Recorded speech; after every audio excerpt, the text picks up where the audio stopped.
a Câmara do Porto não deve dinheiro aos bancos. A trajetória de redução de dívida tem duas leituras e a oposição tem procurado, nesta como noutras matérias, e muito legitimamente, ver o copo meio vazio. Mas, diga-se, neste caso, não me parece justo que o faça. Dever dinheiro à banca, quer queiramos, quer não, representa o pagamento de juros e representa um espartilho orçamental que reduz a liberdade dos decisores políticos de hoje e dos decisores políticos de amanhã. A dívida e, mais do que ela, a capacidade de endividamento são bons quando nos permitem tomar, em nome dos interesses da cidade, boas decisões de investimento público pesado. E quanto a esse, sabem as nossas opções. Optamos, e isso é bem claro nos nossos orçamentos, mas já antes era claro nos nossos programas eleitorais, por investir naquilo que nos parece ser impulsionador da economia, do bem-estar social e da cultura. Foi assim quando decidimos fazer um investimento público puro e duro no restauro e modernização do mercado do Bolhão, que agora entra na sua fase mais pesada da despesa pública municipal. Sem a liberdade orçamental que conquistamos, sem a redução do endividamento, a Câmara não estaria em condições de fazer tal investimento, como não estava em 2012, quando, ao fim de 12 anos, o meu antecessor desistiu da sua reabilitação, anunciando então, com toda a humildade e transparência, que a Câmara não tinha então dinheiro para o fazer. Foi assim quando decidimos fazê-lo relativamente ao terminal intermodal. Um terminal que é muito mais do que uma estação de autocarros. É o cumprir de uma promessa que vinha de 2003, feita a Campanhã, feita à cidade e que visa completar um círculo de mobilidade no Porto. Está em obra, será pago pela Câmara que, não tendo endividamento, o pode fazer. Mas é assim também relativamente a muitas outras obras que, estando adiadas na cidade e tendo sido prometidas por muitos, nunca se fizeram. O Cinema Batalha está em obra, a estruturação da Avenida de Fernando Magalhães como eixo de mobilidade a Oriente está em obra, os Jardins do Palácio e a consolidação da Escarpa estão concluídos, o Liceu Alexandre Herculano está também em obra. A nova ponte que preparamos com Vila Nova de Gaia, a promoção de projetos públicos e público-privados de habitação a renda acessível. Pode dizer-se, mas então, por que não pega a Câmara nesse dinheiro e o distribui, substituindo-se ao Estado Central, que quase toda a receita fiscal arrecada através do IRS? Não o fazemos porque, distribuindo dessa forma, apenas pelos mais ricos que pagam mais IRS, estaríamos a hipotecar, sem política social, os investimentos públicos que permitirão e permitem à cidade desenvolver-se, criar emprego para todos, qualificado e não qualificado, e ter um futuro que não seja apenas o da gestão corrente.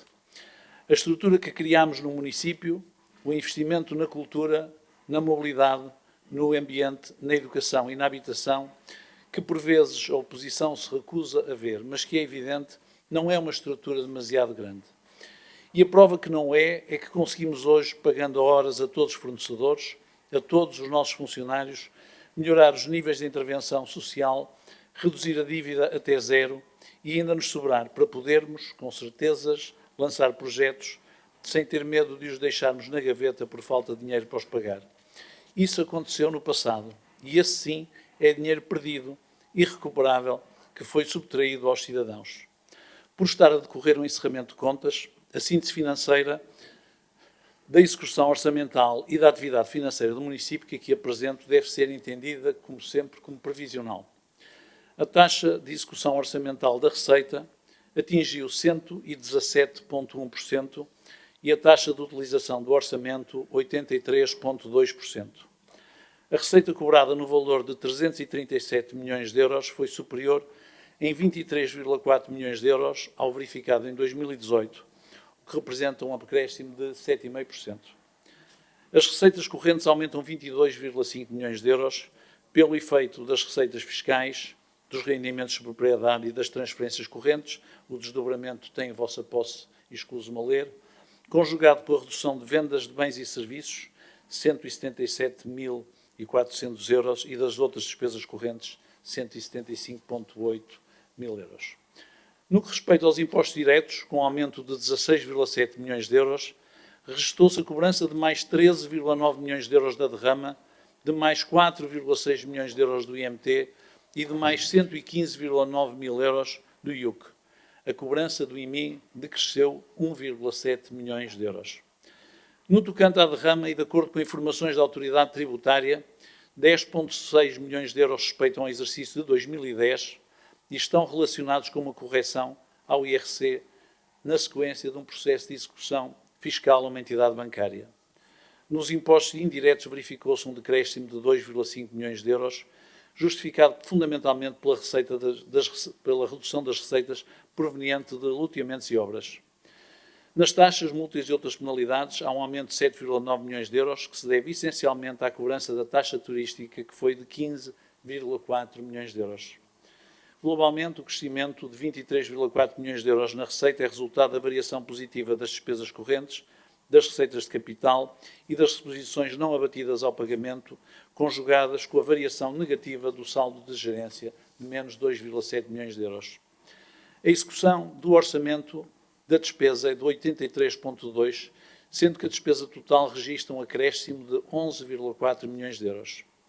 A despesa corrente cresce 10,8%, 15,2 milhões de euros em resultado dos aumentos dos subsídios, fundamentalmente pelas transferências para a Ágora e para a STCP, das despesas com o pessoal, onde sublinha o descongelamento de carreiras, reposição de vencimentos e o aumento da remuneração mínima, das aquisições de bens e serviços, das transferências correntes e das outras despesas correntes conjugadas com a redução dos juros e outros encargos.